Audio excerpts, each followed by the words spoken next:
une parole de foi, une parole de vie, une parole d'espoir. Vous assistez à l'émission Parole de vie. Visite en ce moment, mon Dieu, là où se trouve un membre qui est malade, là où se trouve un membre de la famille qui se trouve, mon Seigneur, à quelque part perdu, désorienté, cette personne qui apporte, mon Seigneur, la photo de quelqu'un qui est dans une prison, viens, mon Seigneur, réaliser le miracle dans cette famille, dans cette maison. Nous n'acceptons pas, mon Dieu, que la famille de cette personne vienne continuer à vivre une vie des échecs, une vie détruite. Non, Seigneur, viens en ce moment et change la vie des enfants, les enfants qui se trouvent dans la drogue, les enfants qui se trouvent dans la délinquance, les enfants, mon Seigneur, qui aujourd'hui est en train de donner trop de travail à les parents. Viens, Seigneur,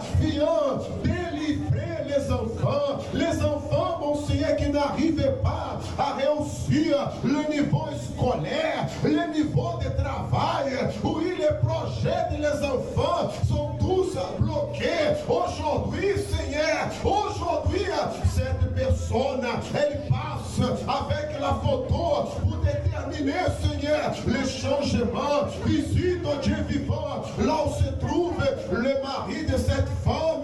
Il vient, Seigneur, délivrer les couples qui ne vivent pas bien. Mais aujourd'hui, Seigneur, elle passe sur ton autel pour déterminer les changements dans son mariage, les changements dans sa vie de couple. Oh Dieu vivant, change l'histoire. Mais sois touché par ton esprit, par ton pouvoir. Que notre famille soit, oh Dieu, sous l'abri du Très-Haut. Nous remettons notre famille entre tes mains.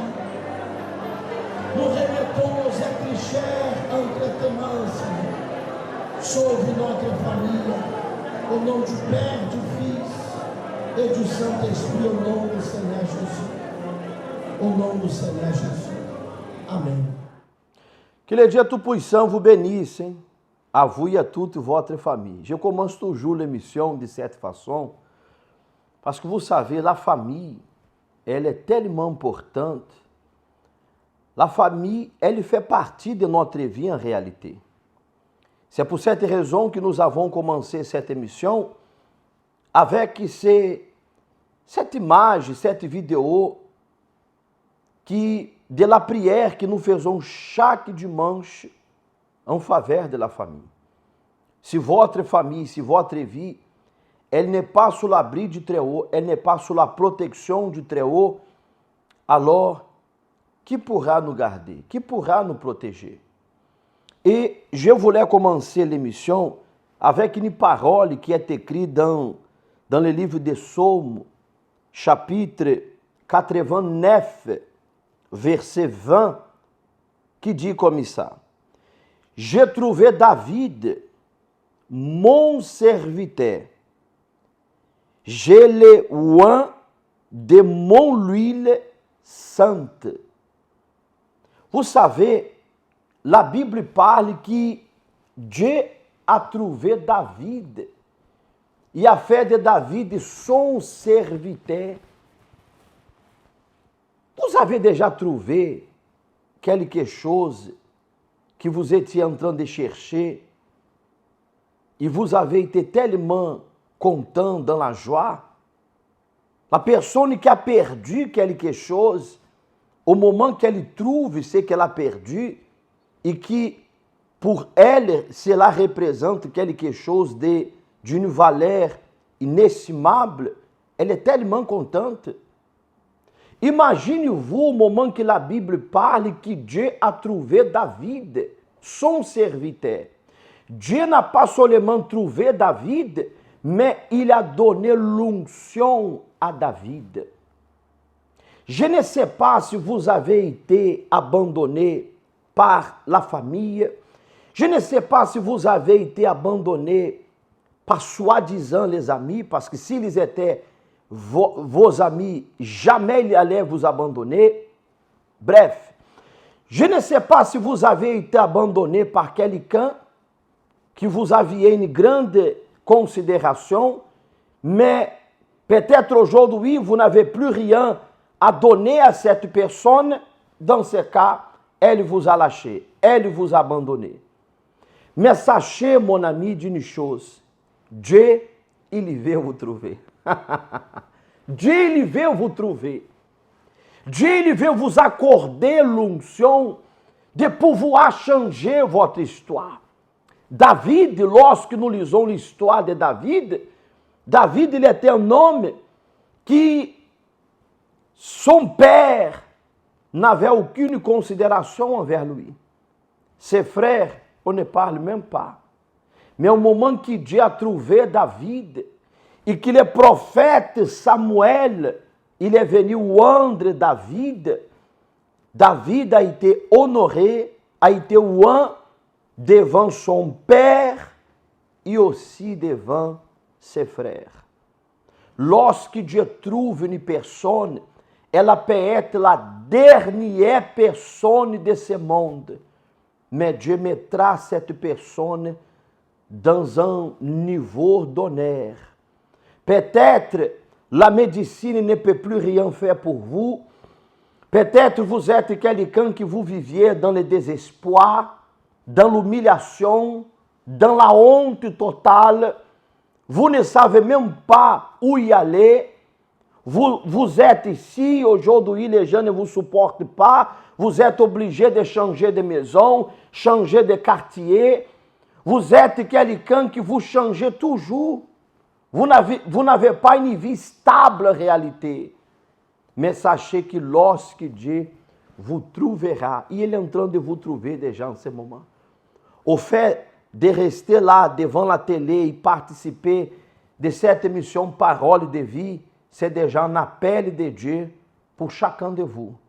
Parce que Dieu il veut transformer votre vie. Dieu il veut faire en sorte de vous accorder la condition de terminer cette année avec la victoire, avec la bénédiction. Peut-être les autres années, chaque fin d'année pour vous a été difficile, a été fin d'année d'humiliation, de honte, de difficulté. E se vous déterminez que cette fin d'année sera différente dans votre vie. E se vous donnez une opportunité au Seigneur de vous trouver, parce que, vous savez, il faut aussi que nous on participe à cette bénédiction en disant, Seigneur, me voici. Est-ce que Dieu, peut-être la question que vous posez est, est-ce que Dieu il veut vraiment transformer ma vie? Que suis-je pour que le Seigneur me trouve et transforme ma situation? Si vous donnez une opportunité à Dieu, il va transformer votre vie. C'est dimanche 5, le premier dimanche de ce mois de novembre, nous aurons une réunion toute spéciale ici au Cénacle du Saint-Esprit. La réunion que je sais que va marquer votre vie. Nous allons vous transmettre cette bénédiction et Dieu vous trouvera, mon ami. Laissez là la façade de l'église. Laissez la façade de l'église. Voilà. Et Dieu vous trouvera. Vous pouvez regarder là, c'est la façade de notre Cénacle du Saint-Esprit ici à Libreville. Nous sommes situés ici à Avenue de Comté, derrière l'hôpital général. C'est facile à trouver. Vous qui venez du côté de Petit Paris, vous qui venez du côté du centre-ville, c'est facile à trouver ici le Cénacle du Saint-Esprit, l'Église universelle du Royaume de Dieu, ici à Libreville. Nous avons aussi notre église à Ovendo, à Glace. Nous avons notre église aussi à Pleno-Riti, à PK 11, à Ocala. Nous avons notre église un peu partout ici à Libreville. Et aussi en Provence. Vous pouvez nous contacter, le numéro est affiché ici en bas. Ici, vous pouvez nous contacter et chercher l'adresse de l'église universelle plus proche de chez vous. Nous allons acompanhar une vidéo. La vidéo, j'aimerais votre attention, parle d'un nome fidèle. La Bible dit qu'un nome fidèle é comblé de bénédiction. Lorsque nous sommes fidèles au Seigneur, La Bible parle que nous sommes comblés de bénédictions. Comme je disais tout à l'heure, si vous donnez une opportunité au Seigneur, il vous trouvera. Il vous accordera cette onction spéciale qui est la présence de Dieu, afin que vous puissiez être quelqu'un différent. Et au moment que vous allez regarder un peu en arrière, ça sera juste du passé. Vous allez raconter votre passé, mais vous n'allez plus vivre dans ce passé difficile, ce passé d'humiliation, ce passé de honte. Acompanhez cette vidéo et tout de suite après, nous allons aussi regarder un témoignage qui va aussi bénir votre vie.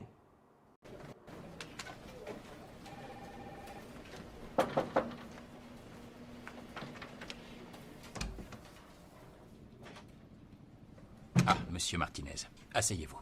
Merci, monsieur. Vous êtes ici depuis un mois et vous nous donnez satisfaction. Bravo. Je suis heureux de travailler ici.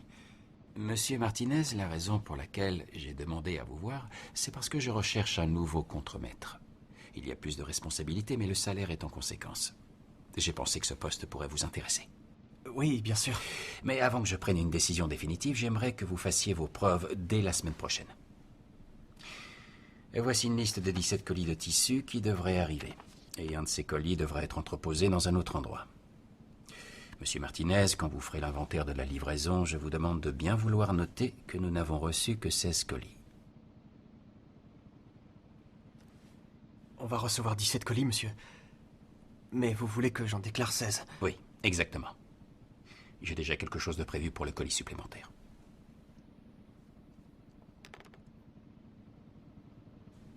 Vous faites partie de mon équipe? Parce que je ne peux m'entourer que de gens qui marchent avec moi.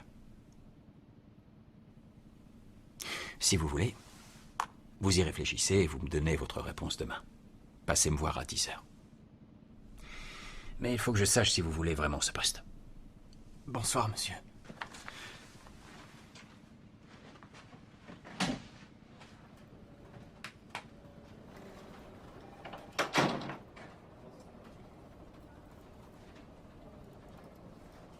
C'est important. Pour la première fois depuis qu'on est ici, on va pouvoir payer nos Je crédits. sais, Carmen, mais il me laisse pas le choix. Si je refuse sa magouille, il va me mettre à la porte. Peut-être que ce n'est pas une magouille. Tu te fais des idées. C'est sa société, il est le patron. Il me demande de faire un faux en écriture, Carmen. Il me demande de mentir.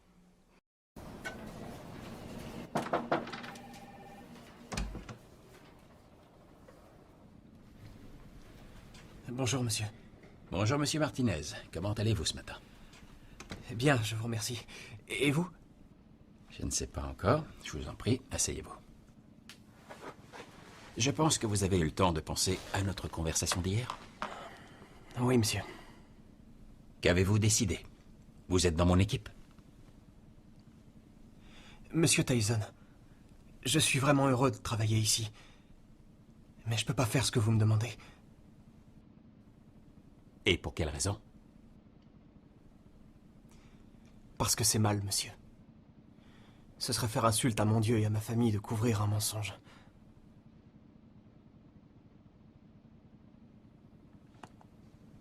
Vous comprenez ce que ça signifie pour votre avenir dans l'entreprise?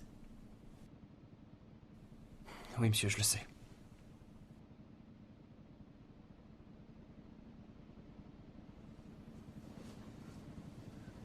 Javier, serrez-moi la main. Vous venez de me donner la bonne réponse. J'ai besoin d'une personne de confiance pour inventorier les stocks et franchement, vous étiez la dernière personne sur ma liste. Mais il me faut un homme de confiance. Vous acceptez ce poste? On ajustera votre salaire. Avec plaisir, monsieur. Bien. Alors vous voilà contremaître. Walter va s'occuper de votre formation et j'annoncerai votre promotion aux employés lundi. Félicitations, Javier. Encore une chose. Merci de votre intégrité. C'est rare. Soyez le bienvenu, Javier. Vous êtes le 6e, je commençais à me décourager.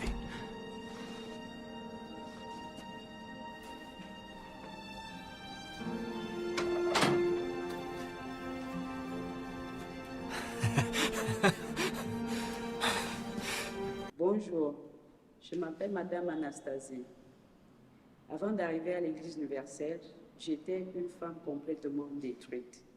Sur le plan sentimental, sur le plan familial, sur le plan spirituel et sur le plan financier. Donc, avant d'arriver à l'Église universelle, ce sont ces 4 problèmes que je traversais. Parce qu'avec les enfants, c'était ça, ma douleur. Les enfants étaient rebelles. Les enfants ne réussissaient pas. Pour passer en classe supérieure, c'était échec après échec. Malgré que ces enfants-là allaient dans de meilleures écoles, le papa dépensait beaucoup pour ses enfants, mais il n'y avait pas de résultat. Et dans la vie financière, c'était encore un autre chaos. Parce qu'on avait le strict minimum, mais on n'avait pas réellement ce qui pouvait subvenir vraiment aux besoins de la famille. C'était le strict minimum. Dans la vie sentimentale, ce n'était pas aussi ça. C'était des disputes tout le temps, dues aux problèmes financiers, dues aux problèmes qui sont des enfants qui sont rebelles, qui ne veulent pas écouter, et tout cela retombait sur moi. Et cela, je me suis repliée à moi-même. Maintenant, ça répercutait sur ma vie spirituelle.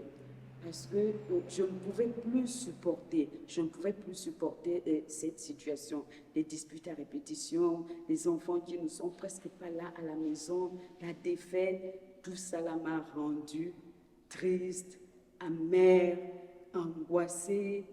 Et c'est comme ça que je suis arrivée à l'Église universelle. Et lorsque je suis arrivée à l'Église universelle, on m'a enseigné la foi, comment pratiquer la foi. Et de cela, j'ai embrassé la foi en suivant les chaînes de prière. Les lundis pour la vie financière, les mercredis pour la vie spirituelle, les vendredis pour la délivrance et les dimanches. Ces 4 jours étaient très importants pour moi. Et lorsque j'ai embrassé cela, venaient maintenant des propos et des campagnes d'Israël. Dieu a commencé à ouvrir des portes petit à petit. Je voyais l'amélioration, mais ce n'était pas encore ce que je voulais. Il n'y avait pas encore ma vie sur l'autel. Je voulais seulement les bénédictions, mais ma vie n'était pas encore complètement sur l'autel.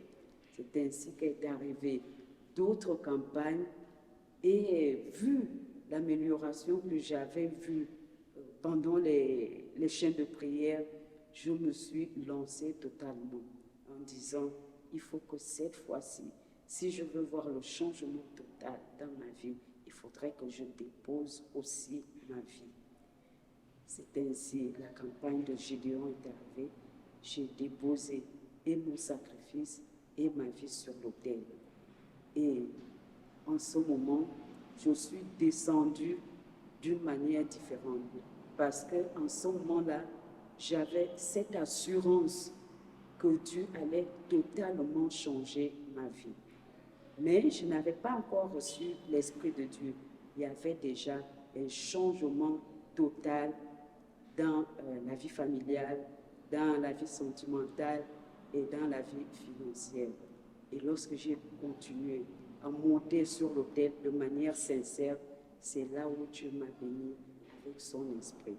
Là, c'était maintenant très différent parce que l'Esprit de Dieu était là.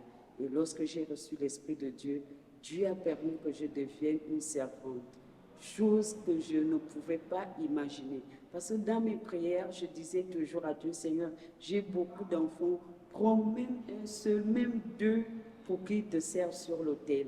Mais c'est moi que Dieu a d'abord choisi pour le servir sur l'autel.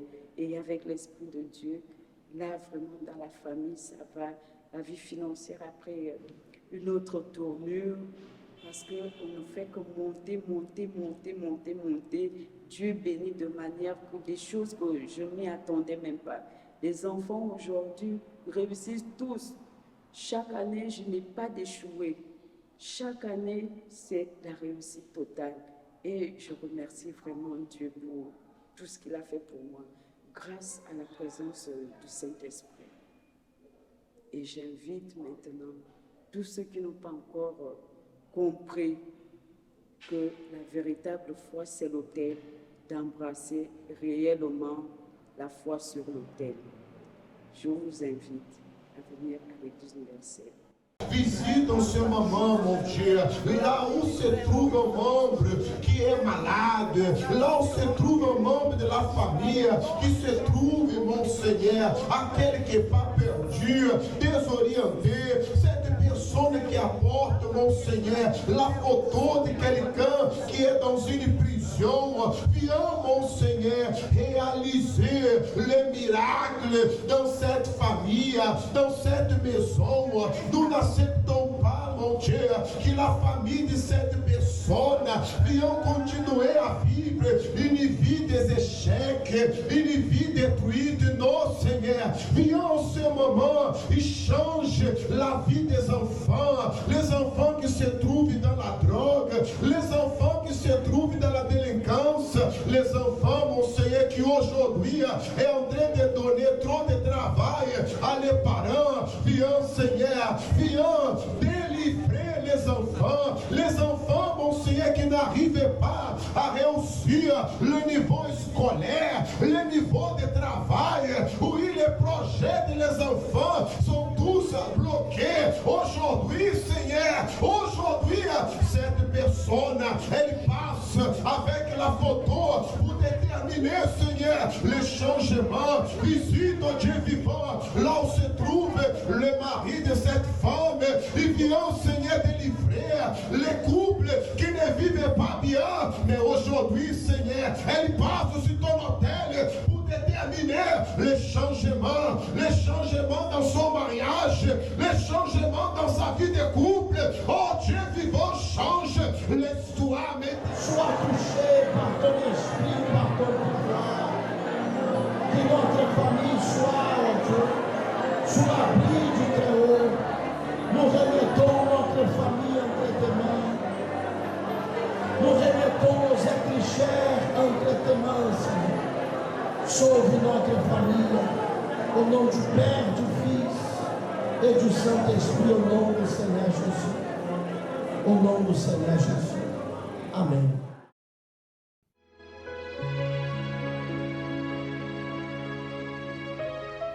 La prière est le lien qui nous unit à Dieu. À travers elle, nous nous libérons des chaînes qui nous emprisonnent, de la mort qui nous persécute, et nous trouvons la véritable raison de vivre. C'est le moment de la prière. Nous allons parler avec Dieu. Seigneur notre Dieu et notre Père, au nom de Jésus, mon Dieu, de la même façon, Seigneur, que tu as trouvé David, et David a reçu de ta part l'onction, mon Dieu. Et David, nous connaissons l'histoire qu'il y a eu tant d'ennemis, tant de luttes, tant de batailles. Mais dans toutes ces batailles, dans toutes ces luttes, le Seigneur a été toujours de son côté. Mon Dieu, je te demande en ce moment, va, Seigneur, à la rencontre de cet homme et cette femme qui nous accompagnent dans cette prière en ce moment. Peut-être des personnes qui ont été abandonnées, des personnes qui sont humiliées, des personnes qui sont en train de vivre une vie difficile, une vie compliquée en ce moment.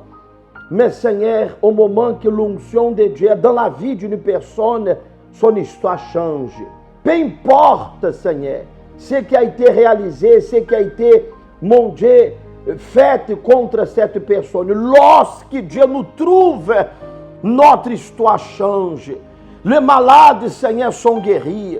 Celui qui est tombé, il se relève. Celui qui est humilié, Seigneur, il est exalté. Mon Seigneur, celui qui est divisé, l'union arrive, Seigneur. Alors je te demande en ce moment, mon Seigneur, viens bénir, viens transformer la vie de toutes ces personnes qui nous accompagnent dans cette émission Parole de Vie. Accorde la force, le courage, car dimanche, Seigneur, dimanche 5 novembre, elles seront ici avec nous. Et je sais que le pouvoir de Dieu agira dans la vie de cet homme et cette femme. Soyez tous bénis, mes amis. Recevez la paix, recevez la vie, recevez la force de Dieu et que votre nuit de sommeil soit gardée, bénie par le Seigneur Jésus. Mon Dieu consacre et bénit le verre d'eau, la bouteille d'eau, et lorsque cette personne boira de cette eau, qu'elle soit transformée au nom de Jésus. Amém et grâce à Dieu. Vivez un peu de cette eau. Amém. Que le Dieu Tout-Puissant vous bénisse. Nous arrivons à la fin de notre émission Parole de Vie. Et je sais que votre nuit de sommeil sera paisible, sera gardée par le Seigneur Jésus. Mais nous vous attendons ce dimanche ici, à l'Église universelle du Royaume de Dieu, vous et toute votre famille. Ne terminez pas cette année avec un échec dans votre vie. Terminez cette année avec la clé de la victoire. La clé qui va ouvrir les portes. Peut-être les portes que vous désirez que soient ouvertes. Du point de vue physique, il est impossible de s'ouvrir. Mais par la foi, tout est possible. Dieu vous bénisse.